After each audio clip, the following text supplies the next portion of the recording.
To really engage an audience, you need to be creative. Rather than overwhelm people with words or text, there are many ways to visualize an issue. Animation is one way, and it is a medium that also provides a creative license to explore sensitive issues. I think animation would be particularly good as an info activism tool in advocacy in a situation where there's an explosive or sensitive political context, where you don't necessarily want to handle things in a literal way or in a head-on way when you're dealing with, for example, race or gender sensitivities, because you can use animals or objects, for example, in animation rather than real people, and that gives you a license to deal with a lot of things that you can't deal with in conventional filmmaking. I think the magic of animation appeals to everyone.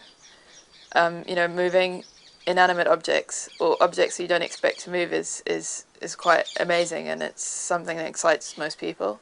I'm currently working on a project in Cairo with a group called the Women in Memory Forum, who are rewriting Arabic mythology or folk tales from a feminist perspective, and we're producing a 3-minute animation based on one of those rewrites in order to have different cultural representations of women in the Middle East.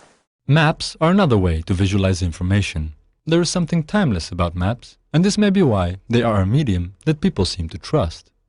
During the 2006 Israeli invasion of Lebanon, human rights NGO Samidun used maps to help people understand what was happening.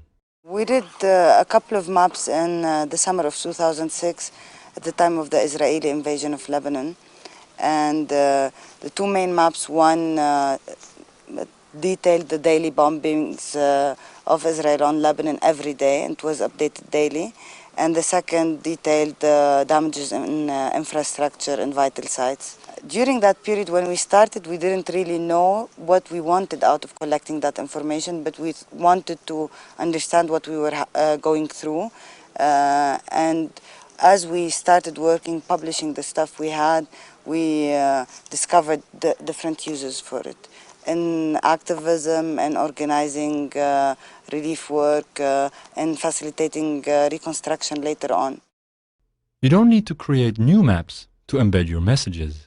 Anyone who tries to look at the Tunisian presidential palace using Google Maps is likely to find some unexpected information, thanks to the work of Tunisian activists involved with the independent collective blog site navat.org.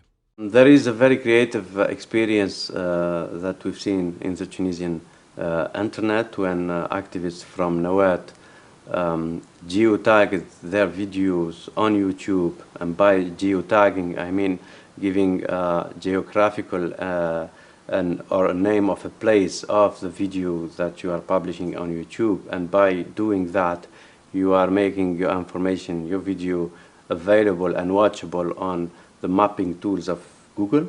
So what the Tunisian activists done, they geotagged all the videos about human rights abuses in Tunisia by putting them around the Tunisian presidential palace in Carthage, in Tunis. So when you go to Google Earth and you go to Carthage presidential palace, you will find it surrounded by videos talking about human rights abuse in Tunisia. You will find two sides of Tunisia, the touristy side of Tunisia, about the big history of Tunisia, and on the right side, information about the recent Tunisia, the modern Tunisia of human rights abuse. Maps and animation are two of many tools that can be used to help people to navigate and interpret information in a visual way that will engage them and embed pictures in their minds that are likely to resonate over time. It is easy to get lost in the big picture of human rights abuses. Bringing people's personal stories to the front of your info activism is one way to make sure that people's experiences are not ignored. We use personal stories in our information activism because as a feminist organization, the personal is political. And for us, they really demonstrate the real-life application of human rights and women's rights. An example where we've used digital stories in our work is in a training with two groups of women. One group of women were survivors of sexual assault because of their sexual orientation, and another group of women who had survived domestic violence. We put these stories together on a DVD, and we distributed these DVDs along with a book that gave instructions on how to integrate the stories in a human rights education program. So the stories were really meant to provide alternative training materials to people who are trying to do change-making training. We hope that that will also contribute to the information that's out there, but assist in understanding, and also reduce violence against the groups that we are speaking about, and help inform policy that is really addressing the needs of people as they identify them. And this is a particular example of how a silenced community can take control over their own words and images and make something, not necessarily revealing their identities as well, but where they get to choose the voice, they get to choose the images, and they also have control over the actual equipment and the computers themselves. Personal stories can be compiled and distributed in many different ways. Grassroots video making can capture people's experiences in a way that will bring about change. We were working with a group in the Democratic Republic of the Congo where about 5 million people have died as a consequence of the conflict. And one of the biggest problems is the use of child soldiers. And so this group was trying to find a way to engage communities to think about why they let their children become child soldiers. And so they thought how to produce a video that would open a debate in their community. And so they showed it in communities all around the Eastern Congo to start a discussion. And I think that's really important because they thought not only about what the issue was, but they also thought about what their audience was, what their goal was, and what story they had to tell. And they were successful in starting to get people thinking about that. And then they realized their campaign had moved on, and so they needed a new tactic. And at that time, the International Criminal Court was starting to think about its first prosecutions. And so they said, well, how can we influence the criminal court to think about that? Completely different audience.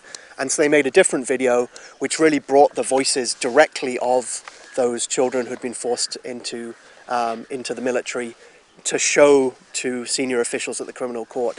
And they chose a different story. It wasn't an open story, it was much more of a directed story, saying to that audience, you need to act on this because this is a crime of war, a crime against humanity. So for me, that's really an illustration about how the power of personal experience at a local level, captured by people who are closest to it, can be used as a tactic to influence different audiences at different times to really achieve change.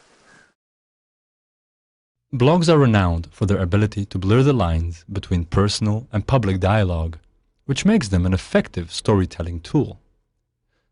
The collaborative blog project Blank Noise allows people to support an ongoing discussion about sexual harassment in India.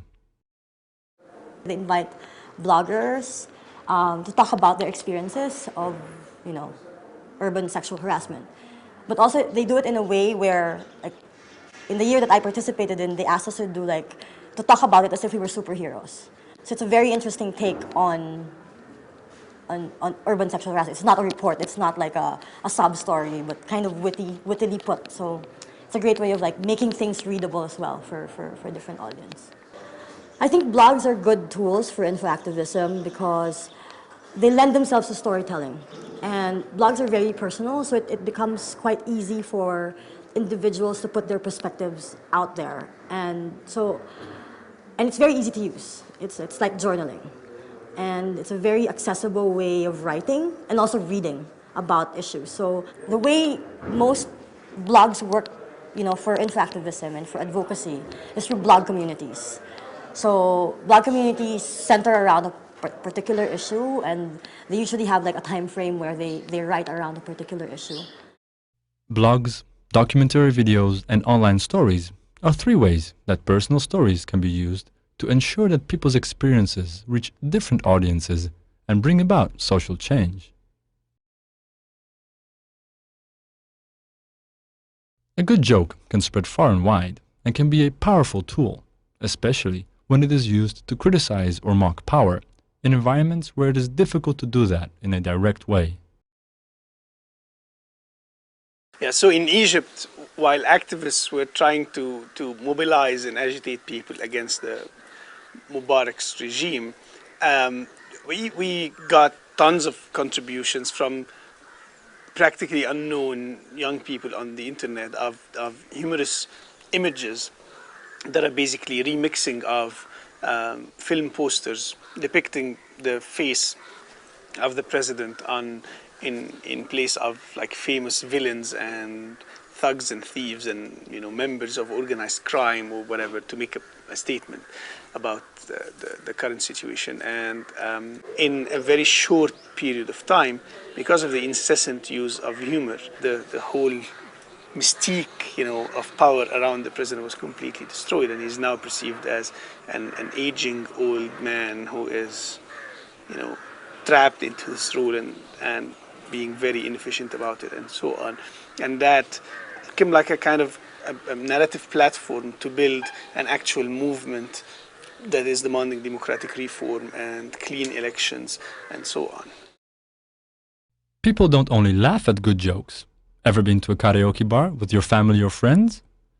The Asia-Pacific network of sex workers in Thailand use karaoke to raise awareness about serious things, using popular songs with lyrics and video clips that are refocused on sex workers' rights. It's a clever tactic which uses popular music to transmit information to sex workers and their allies, and to get them thinking about what is wrong with the laws and policies that affect their communities, and to push for change.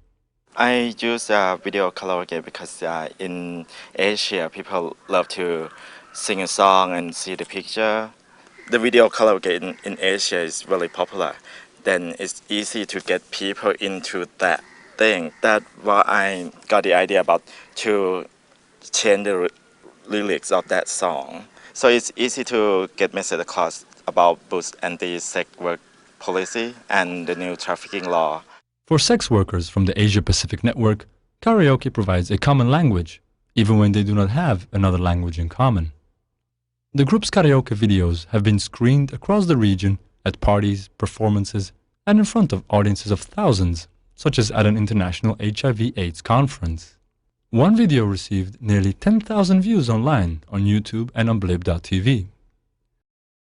A different example of how humor can be used came in the form of a birthday gift to Belarus's President Alexander Lukashenko, after he complained publicly that the internet was too anarchic and announced plans to tighten content restrictions.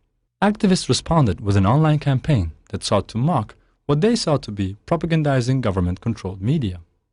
The humor is the first step to break taboos and to break fears. So by making people laugh about dangerous stuff like dictatorship, repression, censorship is a first weapon against those fears, actually. And there is a very funny campaign launched in Belarus a few years ago. It's called Give Lutsenko his net, his internet, because Lutsenko made a statement accusing the internet of playing against the internet for Belarus, and there is a lot of untrue content there. So the Belarusian activists made a clone of YouTube and LiveJournal and published their stuff, very funny videos, humoristic cartoons about President Lutsenko. This kind of use of tools that are easily identifiable by internet user, but switching the content to something politically and having it and shaping it in a humoristic pattern that makes fun and that makes political content interesting. Making people laugh can be a highly effective way of breaking down barriers that prevent positive social change. Websites, karaoke video clips, and film posters are just 3 ways to convey a serious message in a light yet effective way.